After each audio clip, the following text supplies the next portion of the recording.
Pai do céu, por favor, esteja conosco. Eu oro para que o Teu Espírito Santo nos guie mais uma vez. Peço que o Senhor toque os corações e, Senhor, por favor, ajude quem precisa ouvir isso, que possa ouvir, entender e aplicar.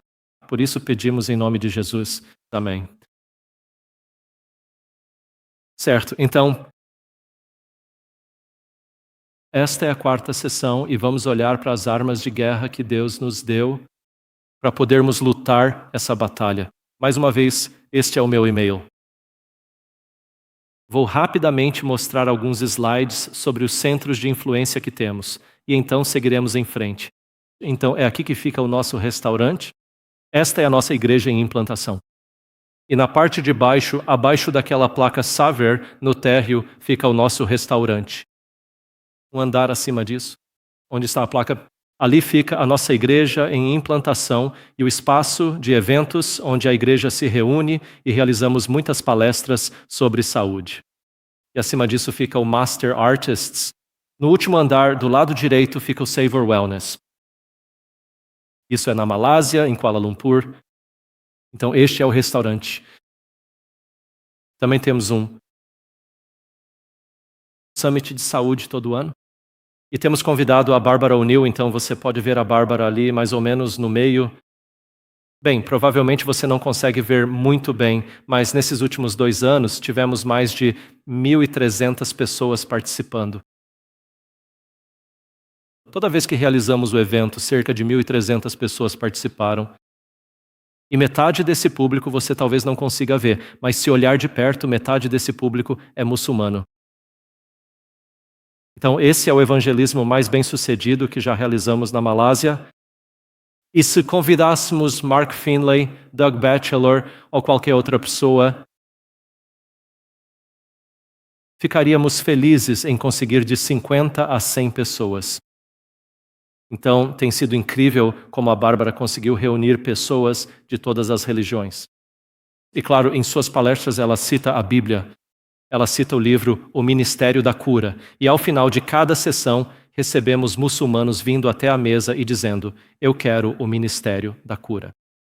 E temos que dizer a eles: desculpe, este é um livro cristão, não podemos vendê-lo para você.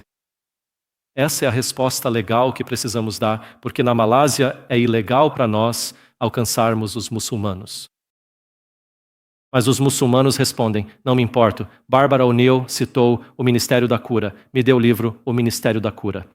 E assim esgotamos o livro O Ministério da Cura. E eu louvo ao Senhor pelo trabalho que ela está fazendo. E ela virá novamente no próximo ano, em maio também. Escola do Éden. Temos 5 objetivos para a Escola do Éden, que orientam o nosso currículo e também a forma como ensinamos. O primeiro objetivo é que cada aluno tenha uma vida devocional profunda com Jesus. Então, parte do currículo ou parte do...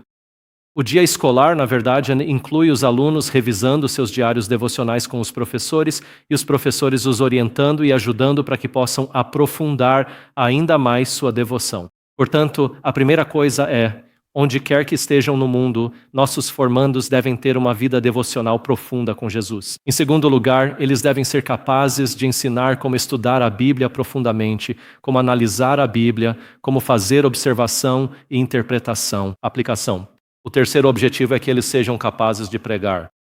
Então, a cada trimestre, cada um dos alunos prega um sermão de 7 a 10 minutos na igreja. Esperamos que, até a formatura, eles já tenham feito 40 sermões. Quarto objetivo, eles devem ser capazes de cultivar sua própria comida e cozinhá-la. Por isso temos aula de agricultura e também de culinária. O quinto objetivo é que, onde quer que eles estejam no mundo, sejam capazes de olhar para os recursos ao redor e conseguir iniciar um negócio.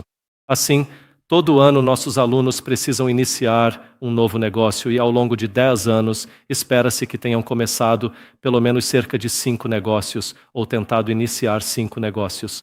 Não importa se eles falharem, mas o objetivo é ajudá-los a superar o medo de começar um negócio.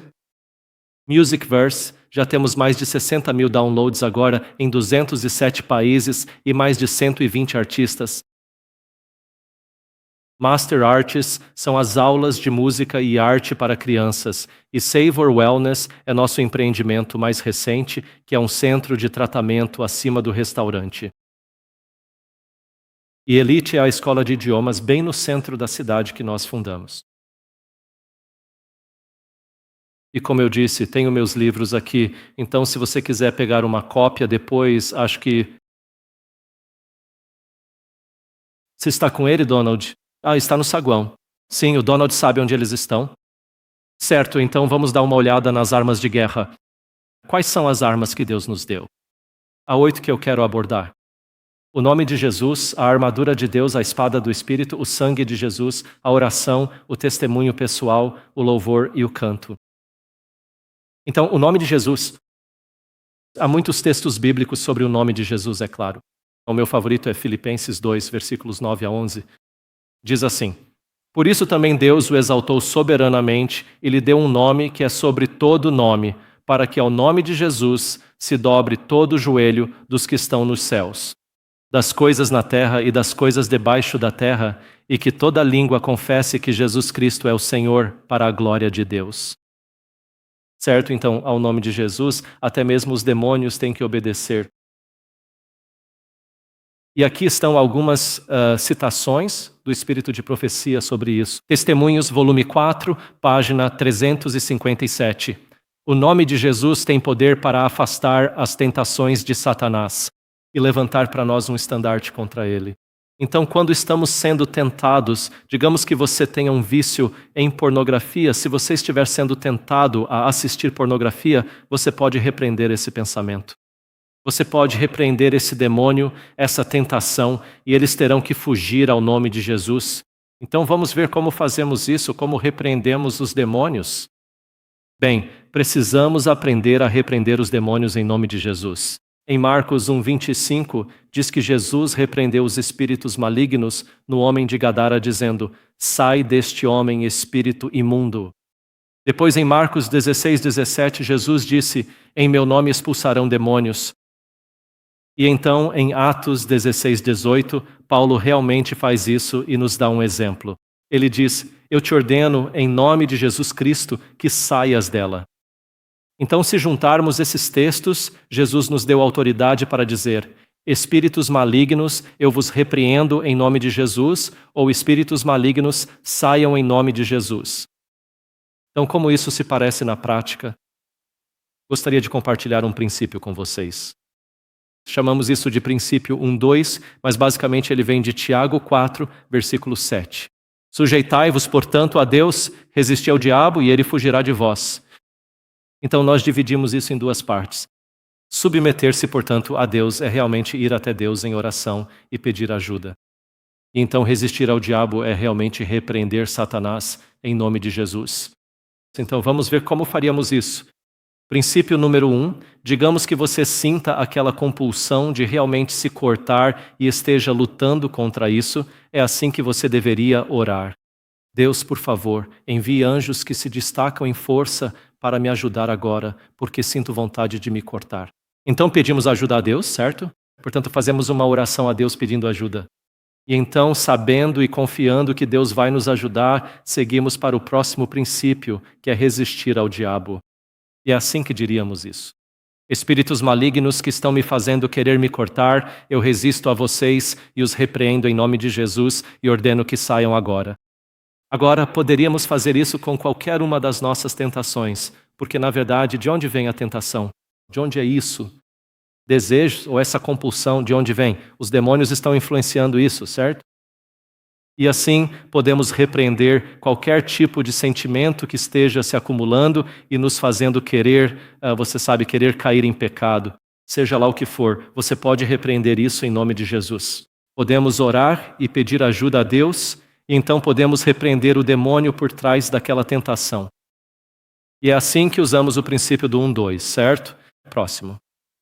A próxima arma que Deus nos deu é a armadura de Deus. Precisamos vestir a armadura de Deus todos os dias.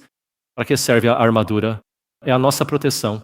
E assim, à medida que fazemos nossa devoção e nosso culto em família, isso nos cerca. É uma proteção. É a nossa armadura para o dia que está por vir. Por isso precisamos, é por isso que é tão importante fazermos nossas devoções diariamente. É uma questão de vida ou morte. E também fazermos nosso culto juntos, nosso culto em família. Então, para nossos filhos que não sabem o que é melhor, como podemos protegê-los? Culto em família. Portanto, quando os pais deixam de fazer o culto em família, estão enviando seus filhos para fora sem armadura. Você está entregando-os ao diabo para que ele faça o que quiser, porque você não pediu a Deus que colocasse uma cerca de proteção ao redor de seus filhos. Aqui estão algumas citações e textos bíblicos sobre a armadura de Deus. A espada do Espírito, Efésios 6,17, a espada do Espírito, que é a palavra de Deus. Então, qual é a diferença entre armadura e espada? Uma é defesa, a outra é ataque, certo? Então, no meio de um ataque, certo? Portanto, defesa, colocar a armadura, é pedir aos anjos que nos protejam, até porque não sabemos o que vamos enfrentar no dia que está por vir, não é? Então, os anjos virão conosco enquanto passamos tempo na presença de Jesus. Mas quando estamos no meio de um ataque, precisamos aprender a usar nossa espada, certo? E a espada são as escrituras que memorizamos em nosso coração, que então podemos reivindicar e usar para repreender os espíritos malignos, certo? E muitas vezes, quando os demônios se manifestam, a escritura ou as espadas que usamos para atacá-los, certo? Ou para perfurá-los, é assim que eu visualizo isso. Então, por exemplo, se estou fazendo uma sessão de aconselhamento e imediatamente enquanto a pessoa está confessando, assim como aconteceu com minha esposa, os demônios se manifestam, às vezes eles simplesmente vão desabar. Às vezes eles falam palavras em voz alta. Então, o que fazemos é reivindicar as escrituras, certo? E começamos a ler todas essas escrituras, e os demônios odeiam as escrituras que os demônios mais odeiam, o nome de Jesus. Então, ao ler escrituras sobre Jesus, os demônios realmente odeiam isso. E essas são algumas das escrituras que você pode reivindicar sobre o nome de Jesus, sobre o poder em Jesus e o sangue de Jesus, certo? Então, todos esses são textos bíblicos sobre Jesus. Você pode ir em frente e encontrar mais. Se você está lidando com coisas como suicídio, você vai querer encontrar textos bíblicos sobre vida eterna ou sobre a vida, certo? Então, contextualize as espadas que você vai memorizar de acordo com as coisas com as quais você está lidando, certo? Portanto, se você está lidando com luxúria, então você vai querer reivindicar escrituras sobre uma mente pura, um coração limpo. Certo, o sangue de Jesus. O sangue de Jesus, Apocalipse 12:11. Eles o venceram pelo sangue do Cordeiro. E aqui estão algumas citações sobre isso. Está escrito em 5T, página 317. Querido irmão, querida irmã, quando Satanás encher sua mente de desânimo, tristeza e dúvida, resista às suas sugestões, fale a ele sobre o sangue de Jesus. Então você pode realmente responder ao diabo. E como você responde ao diabo? Como você está respondendo ao diabo? Bem, primeiro ele está colocando pensamentos na sua mente. E enquanto ele coloca esses pensamentos na sua mente, é isso que você deve dizer. De volta ao diabo. Diga a ele sobre o sangue de Jesus que purifica de todo pecado. Você não pode se salvar do poder do tentador, mas ele treme e foge quando os méritos daquele sangue precioso são invocados. Ou você pode cantar um hino, há poder no sangue. Oração. Claro, sabemos que precisamos orar sem cessar. Mas o que às vezes, algo novo que as pessoas não entendem é que Deus ama quando oramos e dizemos a Ele o que Ele nos prometeu. Então, à medida que memorizamos as Escrituras, podemos dizer a Deus, Deus, o Senhor prometeu isso, certo? Como em João 14, versículo 14, se pedirmos qualquer coisa em Teu nome, Tu o farás, certo? E assim, quando reivindicamos isso diante de Jesus, quando dizemos a Deus, Deus, o Senhor prometeu isso, Deus ama isso, não é? Deus ama que digamos isso a Ele, o que Ele já nos prometeu. E essa é, na verdade, uma maneira mais poderosa de orar, não é? E esse é mais um motivo pelo qual devemos memorizar as Escrituras, para lembrar a Deus o que Ele prometeu, pois Ele sempre cumpre suas promessas. Testemunho pessoal, Apocalipse 12:11. Eles o venceram pelo sangue do Cordeiro e pela palavra do seu testemunho. Precisamos aprender a contar o nosso testemunho. Precisamos estar prontos para compartilhar nosso testemunho o tempo todo. porque ao compartilharmos nosso testemunho, tornamos real a obra de Deus em nossa vida. Isso fortalece a nossa fé. Isso nos ajuda a crer que Deus sempre esteve ao nosso lado. Por isso, devemos sempre compartilhar o nosso testemunho. E então, o louvor. Eu gosto desta citação do livro Parábolas de Jesus. Ela diz que louvar a Deus com plenitude e sinceridade de coração é tão dever quanto orar. Esses exercícios afastam o poder de Satanás, expulsam o espírito de murmuração e reclamação e o tentador perde terreno. Portanto, os nossos louvores, e assim para mim, toda vez que faço minha devoção, eu me certifico de anotar pelo menos 5 motivos de louvor. E também mantenho um registro das 10 ou 20, bem, para mim agora são 20, das coisas mais marcantes que Deus fez na minha vida. Assim, regularmente, se eu estiver desanimado, posso voltar ao meu top 20. Louvores de todos os tempos, e isso será um incentivo para mim.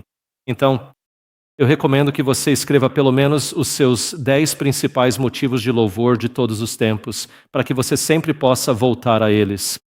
E então, todos os dias nas suas devoções, certifique-se de louvar a Deus e anotar seus motivos de louvor. Cantar. Cantar é uma maneira eficaz de memorizar músicas baseadas nas Escrituras, especialmente. Portanto, cantar músicas das Escrituras é algo que eu definitivamente recomendo, e também certos hinos que os demônios odeiam, como o poder no sangue e soai o alarme da batalha. Esses são hinos poderosos que, quando cantamos, também afastam os demônios. Certo? Então, como usamos essas armas, não é? Então, ouvimos sobre as armas que Deus nos deu. Como realmente usamos essas armas? Bem, diariamente precisamos vestir a armadura de Deus. Precisamos reivindicar o sangue de Jesus para cobrir nossos pecados. E precisamos orar e louvar diariamente. Então, sabe, precisamos passar mais tempo. Falamos sobre isso esta manhã. Precisamos passar mais tempo aos pés de Jesus se realmente quisermos conhecê-lo, especialmente nestes últimos dias. Além disso, muitas vezes precisamos memorizar as Escrituras. Precisamos usar a espada do Espírito. Precisamos garantir que estamos afiando e criando mais espadas para colocar em nosso cinto, certo? E com frequência precisamos memorizar as Escrituras. Precisamos cantar músicas com versículos bíblicos. Bem, para nós cantamos músicas com versículos bíblicos diariamente e também precisamos continuar louvando e pedindo a Deus que nos dê encontros divinos para que possamos compartilhar nosso testemunho. E então, quando somos atacados, precisamos orar. Precisamos usar o nome de Jesus para repreender os espíritos malignos. Portanto, precisamos fazer o passo a passo, clamar a Deus e depois repreender o espírito maligno, ou reivindicar textos bíblicos para repreendê-los. Se o demônio do medo está te atacando, talvez você queira reivindicar Isaías 41:10 ou 1 João 4:18, certo? O perfeito amor lança fora todo o medo. Por isso queremos reivindicar aquelas escrituras que memorizamos, ajudando os outros. Qual deve ser o processo que podemos seguir ao ajudar os outros? Tenho que dizer que, sabe, cada caso em que ajudamos é diferente. Então, existem certos comportamentos semelhantes que os demônios apresentam, mas cada caso é diferente dependendo de como a pessoa lida com seus pensamentos e sentimentos. E lutando contra a fé, certo? E assim, lutando para abraçar a justiça pela fé. Então, só quero dizer que, embora eu te dê esse processo, realmente precisamos da sabedoria do Espírito Santo para nos guiar quando estamos ajudando, e cada caso é diferente. Não existe um caso igual ao outro, e os demônios são muito mais inteligentes do que nós. Só lembre-se disso. Você não está lidando apenas com um inimigo comum aqui. Você está lidando com o sobrenatural. Então precisamos do Espírito Santo de Deus para nos guiar nisso. E por isso precisamos realmente orar e ao mesmo tempo pedir a Deus que sonde nossos corações. Precisamos jejuar e orar se houver algo que esteja impedindo o Espírito Santo de nos encher, certo? Então, primeiramente, precisamos passar tempo em oração, confissão por nós mesmos e reivindicando textos bíblicos. Normalmente, eu costumo levar apenas mais uma pessoa comigo se estou fazendo um aconselhamento ou uma libertação. Eu costumava tentar levar toda a equipe de obreiros bíblicos comigo. Mas o problema disso é que você não sabe quem realmente tem feito suas devoções e quem está em paz com o Senhor. Então é melhor ter uma ou duas pessoas para que você sabe com certeza que o coração deles está em paz com o Senhor. E é mais fácil para nós passarmos esse tempo com o Senhor e pedir que Ele derrame o seu Espírito. Porque se você tem 10, 20 pessoas juntas, eu sei que parece que há poder na oração, mas também há poder na direção oposta, na falta de oração e numa vida sem devoção. E isso vai neutralizar, ou se alguém guarda mágoa, isso vai neutralizar toda a equipe. E a libertação não vai acontecer. Então, é melhor termos um grupo menor do que um grupo grande quando se trata de lidar com libertação. Assim, um grupo menor de nós se reúne, oramos, confessamos nossos próprios pecados em particular, não abertamente, e então passamos um tempo cantando músicas baseadas nas Escrituras, reivindicando promessas em oração antes de começarmos o aconselhamento. E então, quando o aconselhamento começa, se você se lembra da história do pai com o filho endemoniado, Jesus pergunta ao pai: há quanto tempo isso vem acontecendo? Certo? Isso nos dá uma espécie de modelo também para o aconselhamento. Precisamos saber há quanto tempo isso vem acontecendo. Precisamos saber quando começou. E a partir daí podemos querer abordar a infância, certo? Então, geralmente, muita da possessão está enraizada nos traumas que vivenciamos na infância. Portanto, vamos precisar voltar à infância para entender as dinâmicas da família. E muito disso está relacionado a brigas em casa. Então, se as crianças estão lidando com pensamentos suicidas, se estão lidando com possessão de qualquer tipo, grande parte disso está enraizada na experiência traumática do ambiente familiar. No ano passado, quando estive no Tennessee, em Chattanooga, enquanto gravava esta série pela primeira vez, à tarde, durante o almoço, também fui a uma escola, e essa escola é uma verdadeira educação. Então, eles realmente estão tentando seguir o modelo de verdadeira educação lá. Mas enquanto eu falava sobre guerra espiritual de uma forma simples, e depois me ofereci para fazer aconselhamento, criança após criança, aluno após aluno, vinha até mim. E a raiz do problema, alguns estavam vendo coisas. Alguns estavam sentindo falta de perdão, alguns sentindo ódio de si mesmos, mas repetidamente o tema comum era: meus pais estão brigando, meus pais estão falando sobre divórcio, meus pais são divorciados. Esses eram os 3 motivos mais comuns, repetidamente, pelos quais as crianças viam demônios ou sentiam vontade de se cortar ou tinham pensamentos suicidas, certo? Então nós não entendemos a gravidade. Quando discutimos na frente dos nossos filhos, especialmente de forma intensa, você não entende o dano que isso causa às crianças. E esse é o tema comum que vejo repetidas vezes. Alguns dos outros casos com os quais lidei, há uma garota que veio até nós, levou 5 anos para ela se libertar. Nos primeiros 2 anos, tentamos ajudá-la nas Filipinas. E então, nos 3 anos seguintes, ela estava na Malásia. Ela provavelmente é o caso mais grave com o qual já lidamos. E o que aconteceu foi que quando ela nasceu, e ela descobriu isso enquanto orava por libertação para si mesma, então depois que ela foi para a escola bíblica e depois que começou a trabalhar com a Bíblia, ensinamos a ela como fazer libertação por si mesma. E então ela tem feito libertação por si mesma. E o que ela descobriu é que quando nasceu, seus ancestrais a dedicaram a Lúcifer. Quando ela era jovem, e isso é comum nas Filipinas aparentemente, até mesmo entre adventistas, eles ainda recorrem ao curandeiro quando já esgotaram todas as possibilidades. Então, até mesmo adventistas vão ao curandeiro. Então, quando ela era muito jovem e estava muito doente, seus pais a levaram ao curandeiro para ser curada.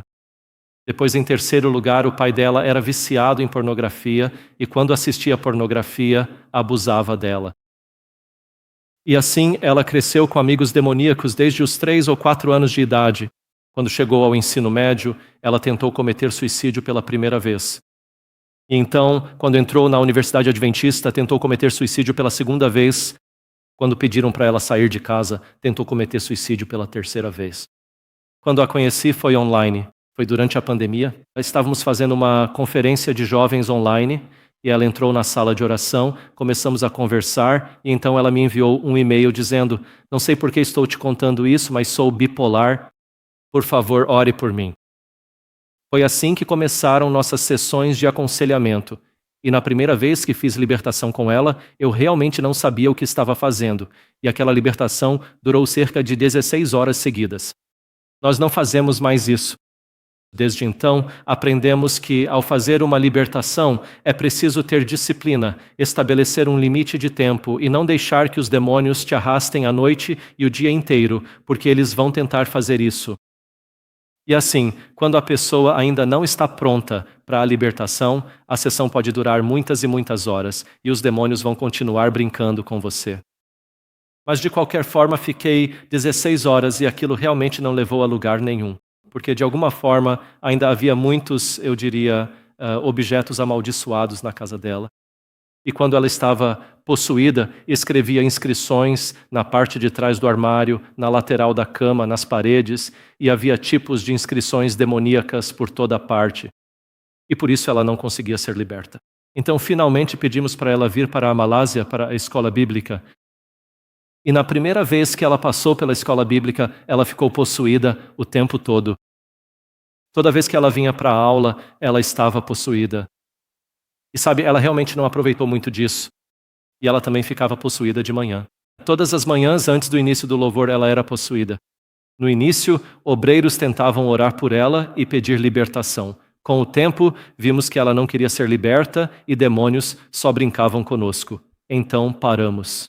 Assim que paramos de fazer isso, ela acordava porque estava possuída e então ficava inconsciente. Então ficávamos orando e orando e orando e isso levava horas. E então eu disse aos obreiros bíblicos, parem, porque os demônios estão brincando conosco. E assim que parávamos, ela simplesmente acordava e ia para a aula. Então percebemos que os demônios estavam, realmente brincando conosco. Enquanto ela continuava no trabalho bíblico, ela realmente enfrentava muitas dificuldades. Então descobrimos que ela tinha um vício profundo em pornografia. Então tiramos o celular dela. Ela foi a primeira pessoa com quem fizemos isso. Tiramos o celular e o laptop dela. E assim que fizemos isso, ela piorou. Mas então, depois de alguns meses, ela começou a melhorar cada vez mais. E ela começou a ficar mais forte. E os demônios não conseguiam mais tomar o controle. Isso continuou por mais alguns anos. E no ano passado eu estava fazendo uma sessão de libertação com ela. Estávamos orando e o Espírito Santo a convenceu. E o que aconteceu foi que, quando comecei a libertação, os demônios, depois que terminamos a sessão, a levaram para a floresta. E lá realizaram uma cerimônia de casamento com Lúcifer. E no dedo de casamento dela havia um anel invisível. E ela não sabia disso. Bem, ela sempre sentiu que ele estava ali, mas nunca verbalizou ou nos contou. Então só foi durante a libertação, quando estávamos orando e pedindo orientação ao Espírito Santo, pedindo a Deus, pedindo orientação, o Espírito Santo revelou a ela que havia uma aliança de casamento. Então tivemos que orar e pedir a Deus para destruir aquele anel invisível. Assim que fizemos isso, os demônios saíram. Ela continuou orando mais, porque mesmo assim, os demônios continuavam voltando. Então ela continuou orando sobre isso e percebeu que também havia uma joia invisível de estrangulamento em seu pescoço. E havia várias outras formas de joias invisíveis que estavam ali como parte daquela cerimônia de casamento. E então, enquanto continuava orando, o Espírito Santo revelou a ela outras coisas que ela fazia e que não achava que fossem um problema, como projeção astral. E então, como ela também estava envolvida com o ocultismo, os demônios a haviam levado para o ocultismo, ela havia aprendido, ou os demônios haviam dado a ela o dom da projeção astral. E ela teve que orar e pedir a Deus para destruir esse tipo de dom também. Para aqueles que não sabem o que é projeção astral, é ser capaz de sair do seu corpo e ir até o cômodo ao lado para ver o que está acontecendo, certo? E eu não sei como os demônios fazem isso, mas eles conseguiram dar a ela esse tipo de habilidade. Então havia muitas coisas pelas quais ela precisava orar. E finalmente, no começo deste ano, ou melhor, no meio deste ano, ela estava completamente livre. E o Espírito Santo havia guiado ela a confessar e pedir a Deus para quebrar tudo. Mas para aqueles que estão no ocultismo, aqueles que estão na feitiçaria, a jornada pode ser um pouco como uma maratona, porque eles não percebem todas as pequenas coisas que fizeram para abrir portas e permitir que demônios tivessem acesso às suas vidas. Então pode ser um pouco como uma maratona se você esteve no ocultismo. E há muitas coisas a serem descobertas ao longo do caminho. E o Espírito Santo, ou Deus em sua misericórdia, vai meio que descascando isso camada por camada. Então ela está... Eu louvo ao Senhor pela liberdade dela, porque agora que ela está livre, ela tem me ajudado com algumas das pessoas que estamos ajudando no Colorado. E a experiência dela tem sido inestimável para ajudar e aconselhar alguns dos jovens com quem estamos lidando por lá. Então, para o aconselhamento, queremos conhecer a história deles, a família. Muita da quebra acontece na família. Também queremos orar e pedir a Deus que nos guie quanto aos pecados geracionais. A família esteve envolvida com feitiçaria, satanismo ou maçonaria? Havia um casal que minha irmã estava ajudando na Austrália e o marido tinha Asperger, autismo e síndrome de Tourette. E uma série de outras coisas. Mas enquanto oravam e pediam ao Espírito Santo, Deus revelou para eles muitos itens na casa que estavam amaldiçoados. E a última peça que eles precisaram jogar fora e queimar foi um brasão de armas. Então o marido não sabia que seu pai era um alto grau na maçonaria. E quando você alcança um grau elevado na maçonaria, você recebe um brasão de armas. Todo mundo sabe o que é um brasão de armas. Nos cavaleiros, quando eles têm o escudo, eles têm o emblema ali, esse é o brasão de armas. Então, pela casa dele estava pendurado o brasão de armas da maçonaria, e Deus convenceu o marido de que ele precisava destruir aquilo. E quando ele destruiu aquilo, esse foi o último passo. Ele ficou completamente livre de Asperger, autismo e síndrome de Tourette. Então, nossos pecados geracionais podem afetar nossos filhos desde a infância, e os demônios podem impactá-los ou atacá-los a partir daí. Lembram do pai com o filho que tinha epilepsia? Muito provavelmente havia um pecado geracional envolvido ali. Queremos passar pelas categorias: pecados geracionais, pecados da carne, falta de perdão, geralmente para mulheres. Uma das maiores e mais comuns causas é a falta de perdão. E para os homens tende a ser a luxúria, sabe? E coisas do tipo ocultismo. E então, queremos ajudá-los a confessar cada uma dessas categorias à medida que as descobrem. Portanto, precisamos levá-los a confessar, se render e repreender os espíritos malignos.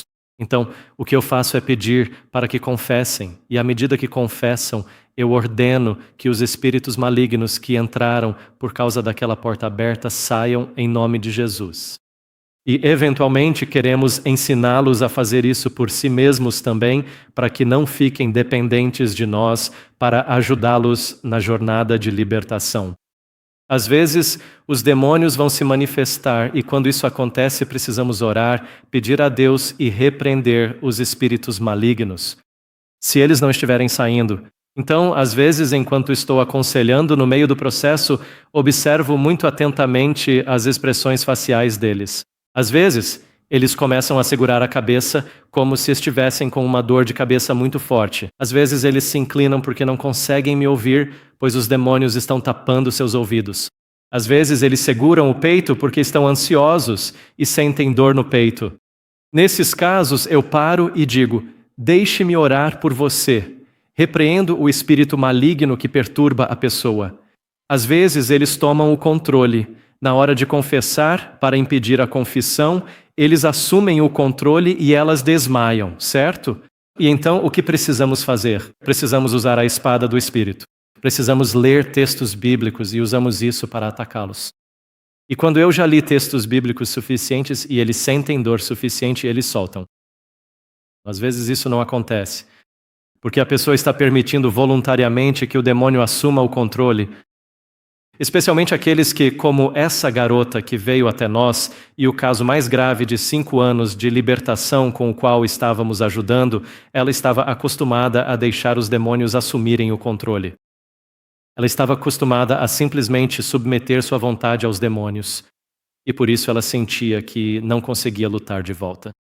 Então, essa jornada de 5 anos tem sido sobre ajudá-la a perceber que, em nome de Jesus e pela fé, ela pode resistir. E ela pode realmente dizer aos demônios: não, vocês não vão assumir o controle, certo? E isso tem sido uma jornada para ela, porque ela estava tão acostumada a entregar sua vontade aos demônios. E esse é o conflito que você enfrenta ao aconselhar alguém. Ensinar a eles que, pelo nome de Jesus, em nome de Jesus Cristo, e através do exercício da fé. Como exercemos a fé? Fale palavras de crença contra o seu coração. De incredulidade, você pode realmente afastar os demônios e você não precisa permitir que eles controlem você. E isso tem sido uma jornada, e então depois disso, você sabe, isso é algo novo que eu acrescentei. Precisamos ensiná-los como exercitar a fé.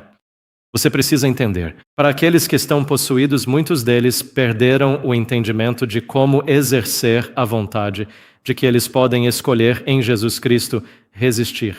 Eles podem escolher em Jesus Cristo, falando e reivindicando as Escrituras e pronunciando palavras de fé. Eles podem realmente rejeitar esses pensamentos de suicídio ou rejeitar pensamentos de depressão ou todas essas coisas. Eles precisam aprender a exercitar essa vontade. Então precisamos compartilhar as histórias do Evangelho, o endemoniado, o Zirefeno de Gadara, a mulher Cirofenícia e o pai com o filho endemoniado, ensinando-os a falar palavras de fé. E então, por fim, como eu disse, precisamos usar o livro Caminho a Cristo como manual. E assim, às vezes, quando aqueles que estão sentindo abuso vêm até mim, se eu descubro em seu passado que sofreram abuso sexual, abuso físico, trauma no lar, muitas vezes eles cresceram sem entender o amor de Deus. Então eu preciso ir para o primeiro passo e preciso focar no amor de Deus. E às vezes eu preciso demonstrar o amor de Deus para eles. Então, outro motivo pelo qual levou 5 anos para essa garota ser liberta é especialmente os 3 anos em que elas estiveram na Malásia. Comigo, eu tive que mostrar a ela o amor do pai, porque ela não havia experimentado o amor do pai durante o abuso. Então, ela tinha medo de Deus, o Pai, e foi somente através de derramar o amor da nossa família sobre ela, acolhendo-a na minha família e ela me vendo como seu pai adotivo, de certa forma, que ela reconstruiu sua compreensão do amor do Pai, certo? Então, o livro Caminho a Cristo nos ajuda a saber onde cada pessoa está e com o que precisamos lidar, certo? Então, uma vez que eu supere, uma vez que eu entenda o amor de Deus, que eu esteja disposto a aceitar o amor de Deus, eu preciso entender que quando me sinto desanimado, quando me sinto sem esperança, está tudo bem. Eu só preciso me voltar para Jesus. E esse é o capítulo 2, certo? A necessidade do pecador por Cristo. Quando nós sentimos desesperança, quando sentimos que nossa caminhada cristã é um fracasso, na verdade está tudo bem, porque é justamente para pegar esse sentimento e correr para Jesus. E quando você corre para Jesus, Ele vai cuidar do seu desânimo, certo? Esse desânimo é simplesmente uma convicção para se voltar para Jesus.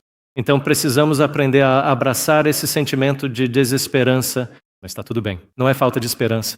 A desesperança serve apenas para me levar até Jesus. Então, aprender a lidar com esse sentimento. Depois precisamos levá-los à confissão, arrependimento e confissão, como eu confesso. E então, depois disso, precisamos levá-los a entregar tudo, render tudo a Jesus.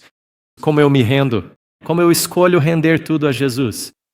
Falando palavras de fé, e isso são os passos 5 e 6. Então, o capítulo 7 nos ensina como nascer do Espírito. Então isso já está além da fase de libertação. Quando eu passo da fase de libertação, então posso encher meu coração com o Espírito. Então, na verdade, do capítulo 7 ao 13 é a vida após a libertação, certo? Os passos para a libertação são realmente os 6 primeiros capítulos, indo desde o amor de Deus até falar com fé. E então, no capítulo 7, estou nascendo de novo do Espírito e os demônios já se foram. Portanto, Caminho a Cristo é realmente o manual para a libertação. Caminho a Cristo é o manual para ter Cristo. Cristo em nós, a esperança da glória. E se você ainda não estudou o Caminho a Cristo em detalhes, eu realmente recomendo que estude parágrafo por parágrafo, fazendo anotações. Eu desenvolvi uma espécie de comentário sobre Caminho a Cristo, então se você tiver interesse, sinta-se à vontade para entrar em contato comigo e terei prazer em lhe enviar. Espero transformar isso em um livro também. Mas fico feliz em compartilhar com você o meu comentário sobre o Caminho a Cristo. E você verá que é algo muito profundo. Há tanta instrução em caminho a Cristo que temos ignorado e deixado passar. E realmente são os passos para termos Jesus em nossos corações. E na verdade deveríamos ensinar a todo novo convertido os passos para Cristo antes de apresentarmos as doutrinas. Essa tem sido minha convicção firme ao estudar caminho a Cristo. E esse é o fim. Aqui está meu e-mail. Mais uma vez, se você quiser perguntar. Mais alguma pergunta? Mas peço desculpas por ter tomado meia hora a mais do que o previsto. Espero, porém, que tenha sido útil e que você possa usar isso para ajudar outras pessoas ao longo do caminho. Amém? Vamos orar. Pai Celestial, agradeço-te por este tempo em que pudemos aprender mais sobre a guerra espiritual. E Pai, à medida que nos aproximamos cada vez mais do fim dos tempos, sei que este mundo está ficando cada vez pior e a depravação na qual o diabo mergulhou muitas almas é tão profunda que elas não conseguem sair e estão possuídas. Por isso, Senhor, oro para que cada um de nós tenha esse peso e esse desejo de ajudar essas pessoas. Tenho certeza de que há muitos que conhecemos, sejam amigos ou familiares. Oro para que o Senhor encha nossos corações de empatia, de amor por eles. E oro para que, através deste seminário, tenhamos as ferramentas para poder ajudar aqueles ao nosso redor que o Senhor nos trouxer para ajudar. Obrigado, Pai, por nos dar o poder do Teu Espírito. E que o Senhor continue conosco ao entrarmos nesta nova semana. Enche-nos de poder, de convicção e de fé. Por isso pedimos em nome de Jesus. Amém.